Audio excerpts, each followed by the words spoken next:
All right. Well, good afternoon. Welcome back to another football season, 2023. Year 4, and first 3 years have been miserable. So we're looking forward to the opportunity to compete. We start in 31 days. It'll be here quick. We start practice tomorrow. The kids get here at 3 o'clock today. We'll have a little dinner, and then we got to get all of the compliance and all those meetings out of the way before we can start the football stuff. We'll start that tomorrow. We have 8 guys added that we haven't formally announced but are on the roster on addition to the guys that we took back in January. Those guys: Ja'Cory Merritt, a running back from Alabama State, 6'2", 200 pounds. Max Lance, a tight end by way of East Carolina, by way of Germany. He's 6'7", 260. That's between him and Magnus, our young man from Switzerland by way of Temple. That's what you want the tight ends to look like. Then we got another one, Wyatt McClure. He's 6'3", he's more of the mover type, 250 pounds. And then in that group, Trace Bruckler and Jacob Trussell have done some amazing things, and Caleb Morris. So I like our tight end group. We signed a linebacker from East LA Junior College, Cameron Robinson. He is athletic, twitchy, can play both inside and out. And then we signed a safety from Nebraska out of the transfer portal, a young man by the name of Noah Pollitt-Gates, who I recruited heavily to Arizona State and lost out to Scott Frost in a recruiting battle. Young man wanted to get away from home. Played special teams there, hurt his knee. He is now here. He's been on campus this summer, and look forward to him participating and being a good addition. Offensive lineman, Travis Gray from Colorado. One of the ones that I guess was told they wouldn't be around, which is a benefit for us because he's a good-looking kid and he's had a really good summer. And then an offensive lineman from Alabama State, Tarian Stafford. They call him Tito. He came in a little bit overweight at the beginning of the summer and has done a really good job trimming down during summer workouts. I think Coach Baker's done a great job. We've got a strong football team. And the last one, Caden Pope, true freshman wide receiver from Mississippi State. He's twitchy. They're not going to coach Arnett at Mississippi State, one of my really good friends. They're going to run something similar to us. Caden decided this is where he wanted to be rather than there. He went there as an air raid guy, and he can take the top off. He's fast, so he gives us another addition at wide receiver that will help depth-wise. Camp will be with, if you guys looked up, if you noticed, we got some new practice fields going in that aren't quite ready, won't be ready for a while. So Heather, and this is a testament to Eddie, David, the culture that we've built in our athletic department. Heather was great. We're going to use her soccer field, the practice up at Robertson, the north end of it. They sectioned off a place for us to use so we can practice on grass and not have to be limited to only practicing in the indoor or in the stadium, because I think natural grass is really good, especially for practice. So I'm very thankful to Heather being so cooperative and generous with her facility, because we've got a great soccer facility, both practice and game day.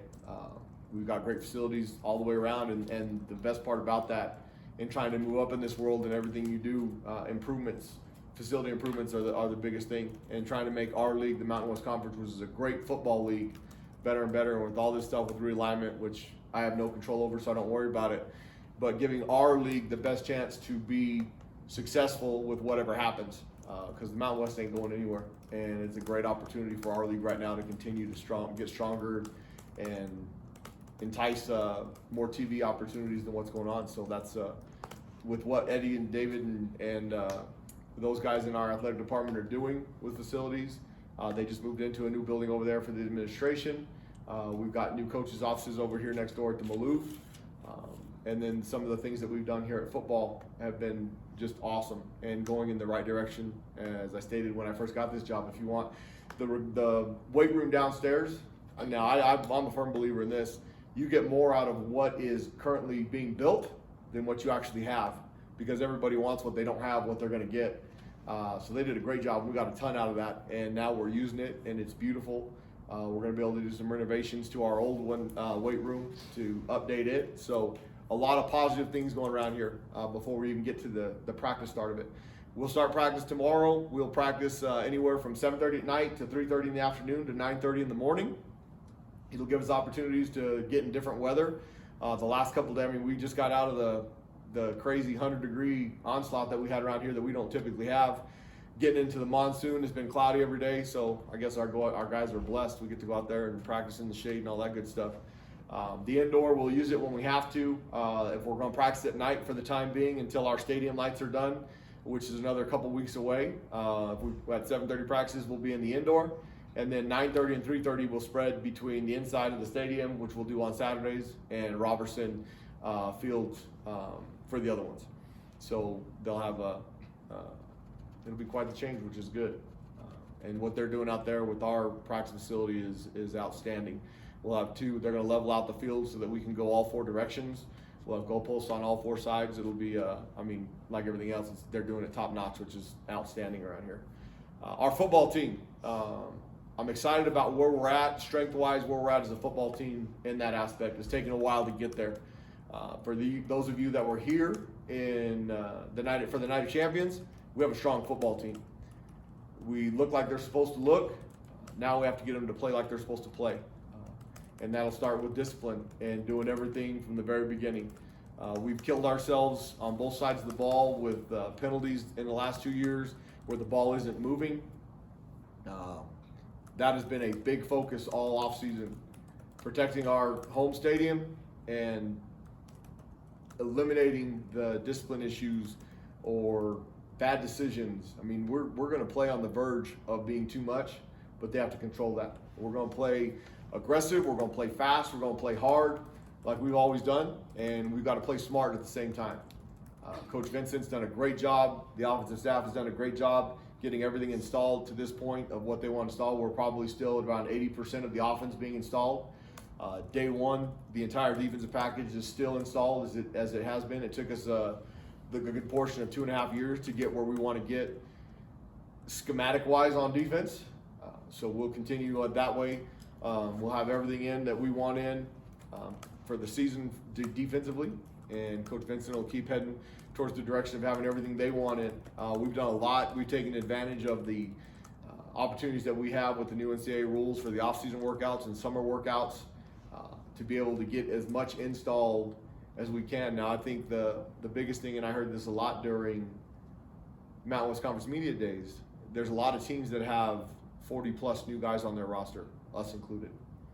And there's positives and negatives to that. Obviously, if you were 2-10 like we were last year, you need better players, or you need players that can come into the addition of what you have to continue to help you. You want to be a good coach, you get good players. And the biggest, what do you want to call it, adversary to that whole situation for everybody is football is a game where the guy sitting next to you, you have to trust. You have to know that he's going to be there. You have to be familiar with them. It's a, I don't like the word culture. The standard and the expectation of what you have for everybody needs to be met.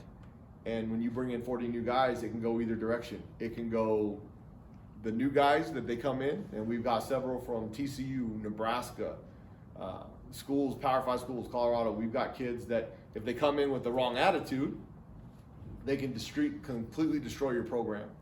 And that's where I was really proud of what we've done over the last 3 years is the standard and the expectation of our program. Our guys that were here, that have been here for 3 years, they took control and they took charge of how we were going to do things. And they made sure that the guys that came in weren't prima donnas, didn't think they were too good, didn't think they were better than us, and they're doing it our way. And we've done a ton of things over the course of the spring semester with all the new additions to get those guys to spend time together, hang out together. We took them whitewater rafting. We had the offensive coordinator take out the defense one night, defensive coordinator take out the offense one night. We've had them over at our house a couple times, swimming, basketball, bocce ball, cornhole, doing those things. We've spent a ton of time. Every Wednesday, we had a kickball tournament out here in the stadium. Every Wednesday during the summer, we did something as an entire team. And guys, they picked teams. They had 10 different teams of 15 guys, and they competed as those teams. And the 10 captains or the 10 guys on the leadership council that picked those teams, they couldn't pick a guy from their position. They had to pick guys from the opposite side of the ball before they could take a guy on their side of the ball. So we had 15 teams, or 10 teams of 15 guys of completely different dynamics. You had D linemen, O linemen, tight ends, wide receivers, corners, DBs, quarterbacks, kickers, punters. You got everything on all those teams. And I think it was really good. They came up with their own team names. You probably saw a couple of pictures on social media where you got purple and green and orange and blue and all kinds of shirts. They created some team names and competed together in different facets. So we did a lot of things to do some team chemistry. All that stuff is nonsense if you don't have good enough players. We have a good enough quarterback. We have a good enough quarterback room. Obviously, there's not a controversy right now going into fall camp who our starting quarterback is. It's Dylan.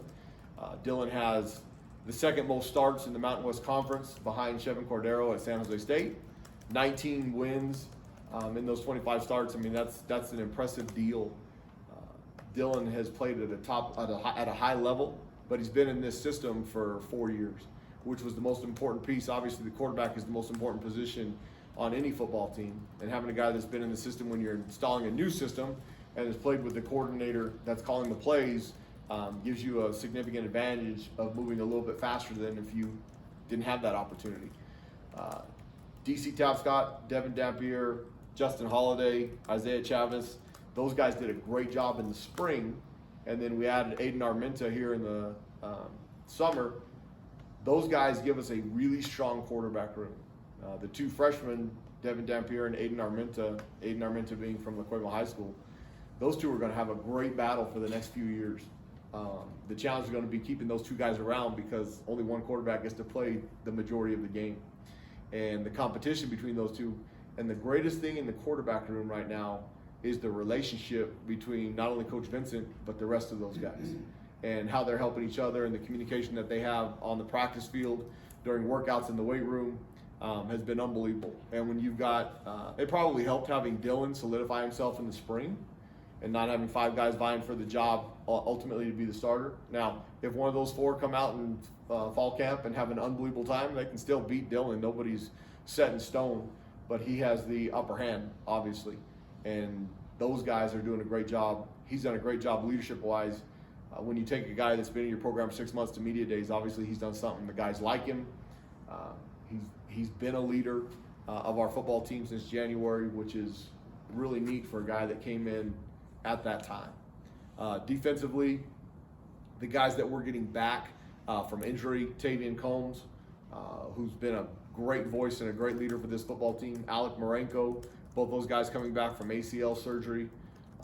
We're excited that they are healthy. They're cleared to go. They'll be full go tomorrow. We will monitor so that we don't overdo them because they've done the rehab stuff, but it's different than playing actual football. So we'll make sure that we get them to game day.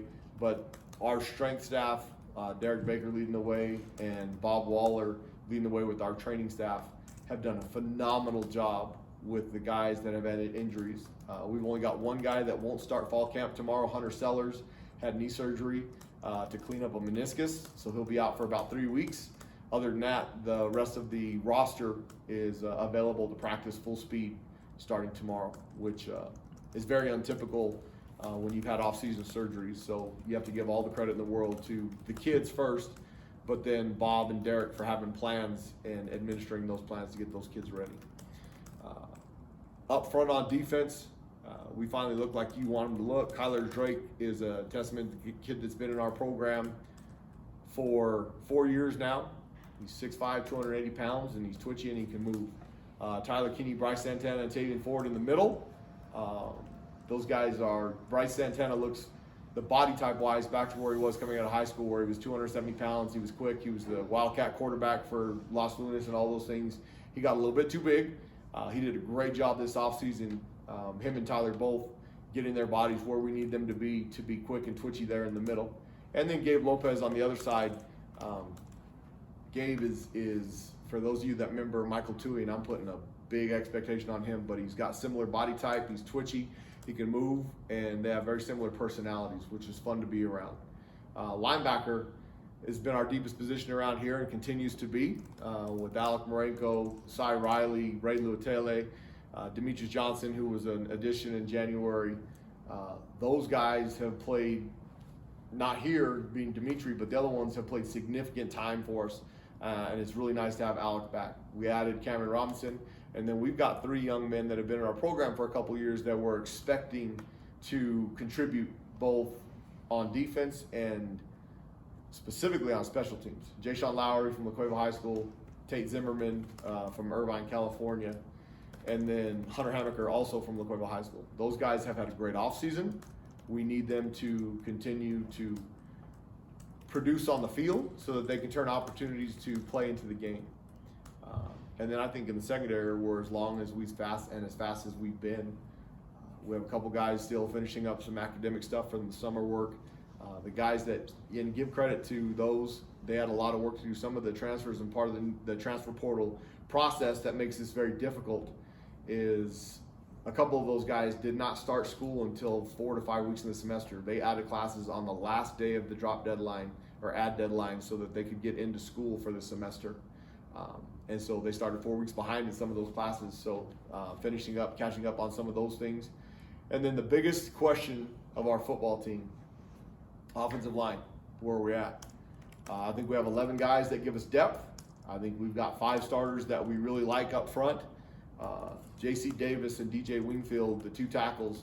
DJ tore his ACL in warm-ups before we started the main game last year, played about 6 plays, and then they realized he had a torn ACL and MCL. The rehab, much like Alec and Tavian, has been outstanding. And those 2 guys have really put themselves in positions to be good players.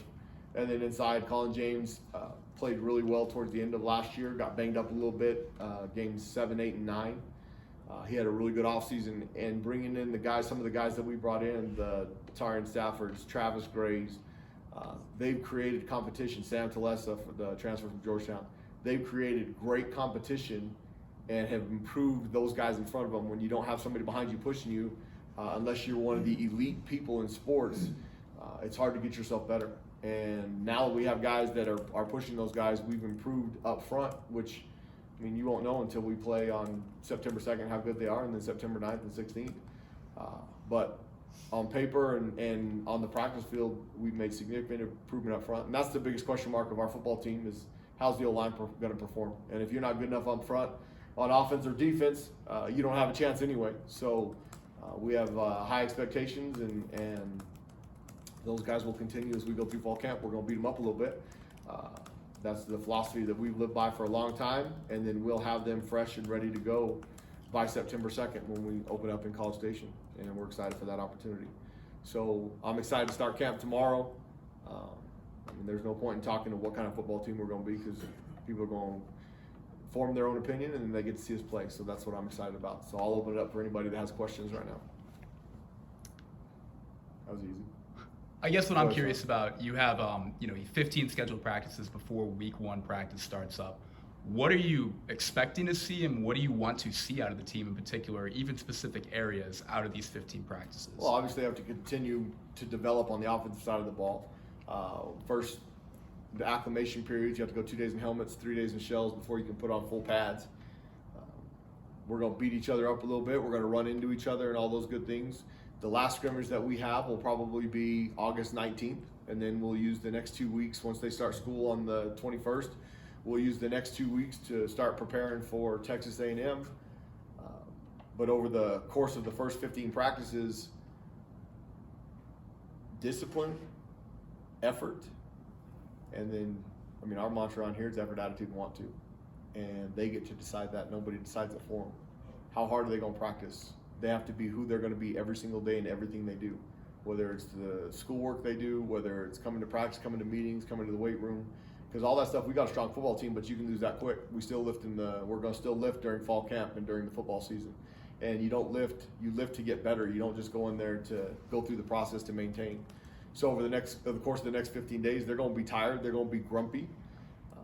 And that's how a football team should be. And then we'll use that last 2 weeks to recover. And I think Coach Baker's done a great job in that aspect of it too. We've got 5 cold tubs set up out there outside the stadium out there that they'll go to every day.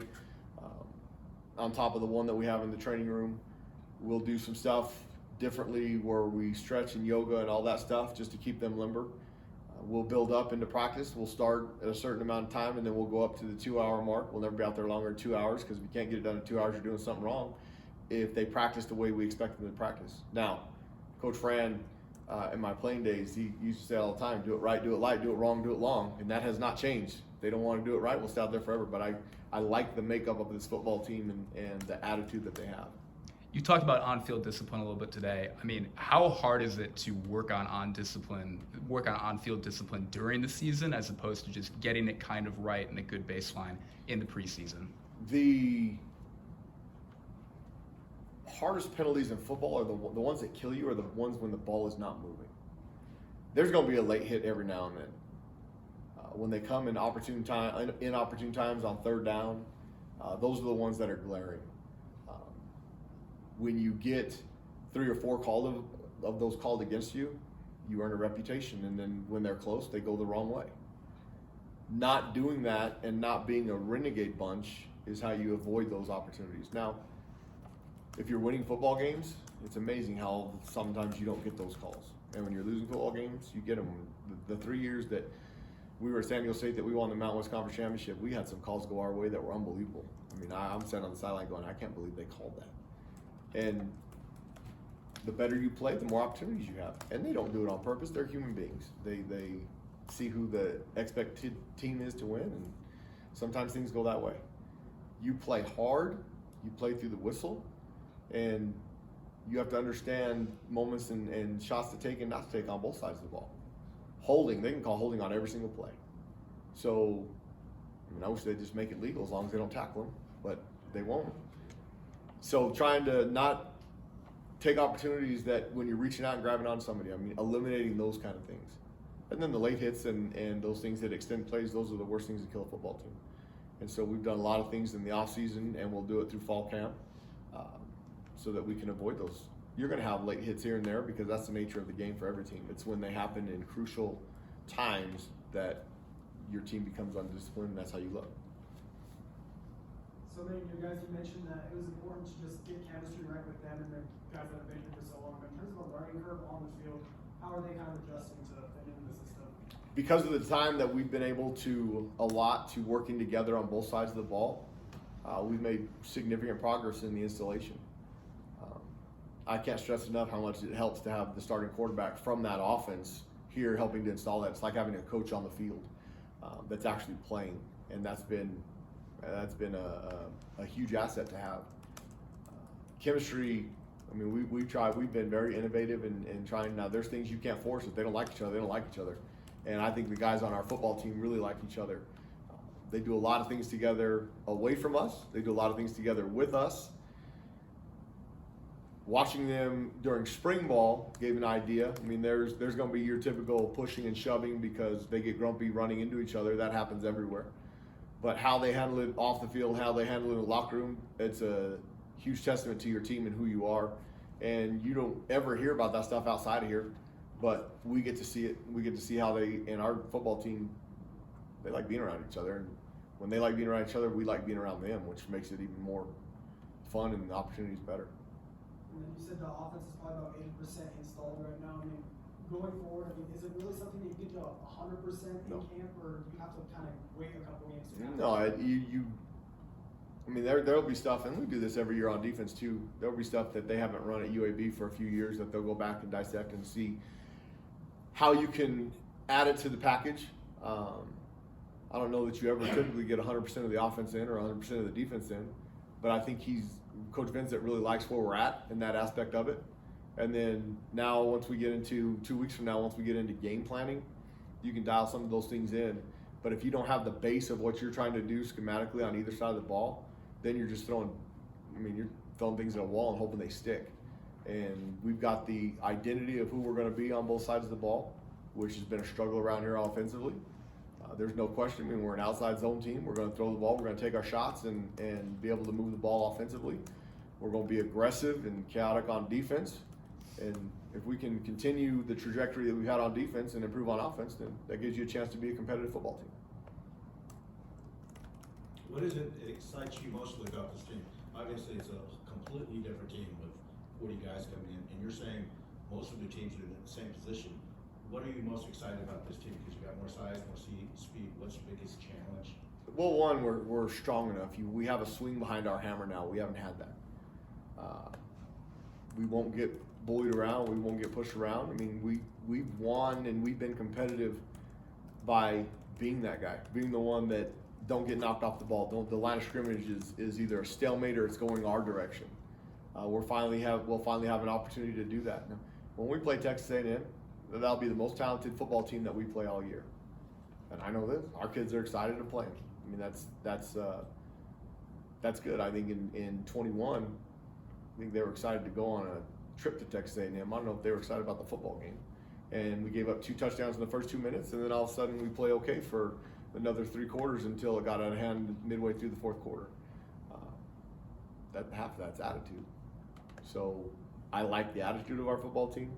I like the makeup of the chemistry of our football team, and now we get to practice for the next 2 weeks, which is a lot of fun. We'll continue to see that grow, and we'll see what we need to correct as we go along.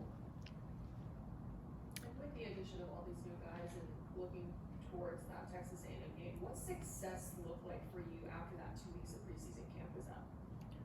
We'll have an idea of one, who gets dinged up during camp. You're going to have your injuries. We'll know who we're going to have the opportunity to go into battle with when we start on September 2nd. The great thing, and now I miss 2 days and having the opportunity to go out there and run into each other twice a day. When 2 days was a significant thing, and this is I'm gonna go back to my time at Arizona State.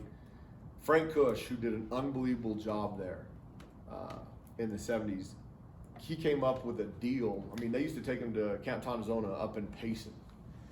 Well, those guys, and this is when Coach Long was playing, and those guys, you didn't get to keep those guys here for the summer. They went home and they had summer jobs, and you gave them a paper and you told them to work out, and hopefully they did. The majority of them did not. So when they came back to campus for fall camp on August 3rd or 4th, whenever you started, they weren't in good shape. If you tried to play a football game, you'd kill them because it takes great cardiovascular, it takes strength. Well, in Tempe, you can't do that when it's 120 degrees outside. You'll literally kill somebody. And he was innovative enough to take them up into the mountains up in Payson and did something really special and got those guys into shape. And then they won numerous WAC championships. We had some great battles with them in the early 70s when Coach Cush was the coach, and New Mexico was in the WAC and Arizona State was in the WAC. You don't need that time anymore because we get them. Football players are student athletes. There's 52 weeks in a year. We can make workouts mandatory 43 of those weeks where it's not voluntary. They get 9 discretionary weeks throughout the year. So it's a full-time job for those guys. We take advantage of that. We try and make it now, they're students first. And you can tell we've made a big emphasis off that, off of our GPA and what we've done academically. But they're student athletes, they're college kids. And using our time wisely so we don't burn them out. You don't need 2 days anymore. We get to work them out all summer long and have fun and do those things. So when they show up tomorrow, they'll be in great cardiovascular shape. What they're not going to be in is football shape. And that takes a good 2 weeks to get them in, and you can do it once a day, and then we get opportunities during the day for walkthroughs and all those things. So at the end of the 15 days, we need to be in great football shape. They should be miserable and hurt and sore and all those things from running into each other. That's the fun part of playing football is those things. And then we take 2 weeks to get them fresh, and then after the Texas A&M game, they should feel absolutely awful physically. And then you build them up for a week, and you do that all over again. And what's amazing is that doesn't sound fun. That is so fun. And that's why the guys that not everybody plays football because it's not easy. But you got 115 guys in here that absolutely love every single aspect of it. Because it's way too much work for those 43 weeks if you don't. So that's what we want to get is to be in football shape at the end of the 15 practices and then try and heal them up before we play. What else? What position group battle are you most excited to kind of see unfold? O-line still. One young man I want to give a lot of credit to, much like Kyler Drake, is Jamarcus Bailey. 6'7", 320 pound, has leaned himself out, has seen an opportunity. He's got an opportunity to fight for one of the guard starting spots. That's the kind of people that we've been successful with, kids that you bring into your program, you develop him and the Kyler Drakes, Ray Luateles, Tavian Combs, those guys that have been with you for a while, which makes it harder to do with the transfer portal and the one-time transfer. If the NCAA holds up and doesn't allow 2-time transfers, it'll be great. But watching the offensive line compete and some of those guys behind those guys, which we haven't had pushing for a starting job, will make our entire football team better. And then I'm really excited to see what our tight ends do. I keep telling Coach Selfo that if our tight ends can't play, then it's coaching, because they look like they're supposed to. I mean, they'll be pretty getting off the bus. Now they gotta learn how to use that hammer and swing it the right way.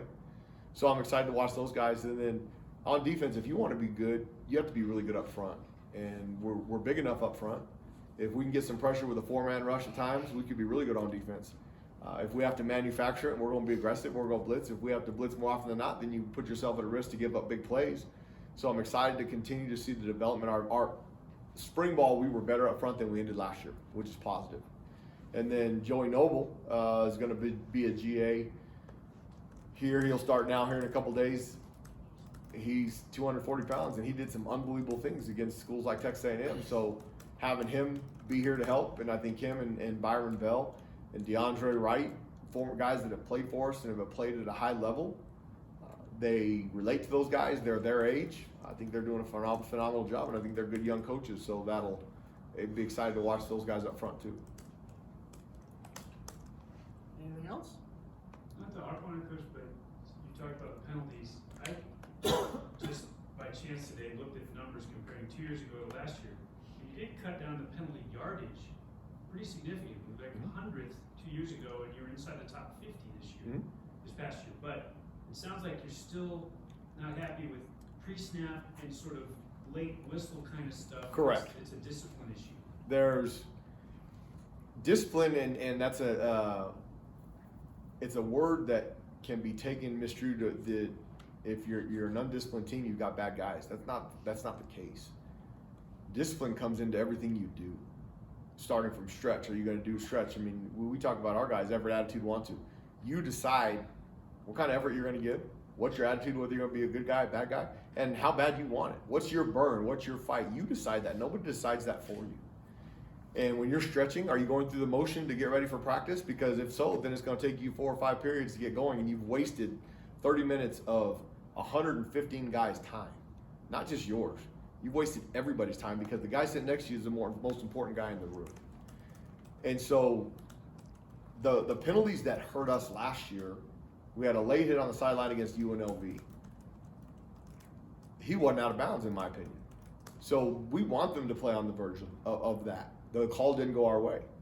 We also had a late hit on a quarterback against Utah State that was so far after the whistle on a 3rd down that we stopped them backed up at their end at the beginning of the second half. It changed the momentum of the game. That's a lack of discipline, of not knowing the situation. So continuing to harp on those things, we significantly cut down our penalty yardage from the year before. But the ones that stand out when you're a 2-10 football team are the ones that happen in crucial moments that cost you football games. I mean, a 2-10 football team that's in a 1-score game in the 4th quarter, 8 of those 12 games, is little things that are beating you. One, we weren't good enough on offense. We couldn't score points. We averaged 12 points a game. If you're going to average 12 points a game and you're going to kill yourself with a penalty here and there in a crucial situation on defense, those things are going to be glaring and they're going to stand out. So we need to continue to eliminate those and obviously score points. I mean, told Coach Vince to score 50 points a game, we'll win a whole bunch of games around here. Not realistic, but we can score 28 points a game. We can have a really good football team. We'll see what happens. What else? In talking about competition at various positions, you talked a ton about the offensive line. Running back is one that I think is really interesting. What are your kind of views in that position right now, and how everything is kind of developing? And is somebody kind of at the front of the pack right now? There's nobody at the front of the pack right now. We've got great depth in that room. The one that's getting the most accolades is Christian Washington because of what he did as a kick returner last year. He's explosive, he's strong. Andrew Henry, the young man from Louisiana Monroe, he's had a really good offseason. I mean, if you see some of the stuff on Twitter of him running up the sandhills, that's some impressive stuff. Ja'Cory Krosky-Merritt, who we just added from Alabama State, a 6'2", 205-pound kid that is fast. He might be as fast as Christian Washington. Gives you a big back that we haven't had around here. Dorian Lewis has put himself in the conversation from what he's done in the spring ball around here. Sherrod White. I mean, we have a Zach Vigil. We have a lot of depth in that room. What we're going to establish is one of those guys is going to be a guy that gets 22 to 25 carries a game. because I think the hardest guys to defend as a defensive guy are guys that get into a rhythm, and the offensive line knows what they have to do and where that guy's going to be, and the holes, they might be this big, but if they know that guy's going to be there, they know how to position themselves. So we're going to have a great battle in that room, and one of them's going to be really happy. And then when we get to December, we're going to have to start recruiting the rest of them to stick around here, because they're all going to want to play, and we're going to find the best one. And then the other guys will get, I mean, we'll find one of them that'll get 10 to 12 carries a game, and I mean, competition drives success, and there's depth in that room. We'll just have to figure out who the best one is, but nobody has a leg up right now. And that's the best part of that room.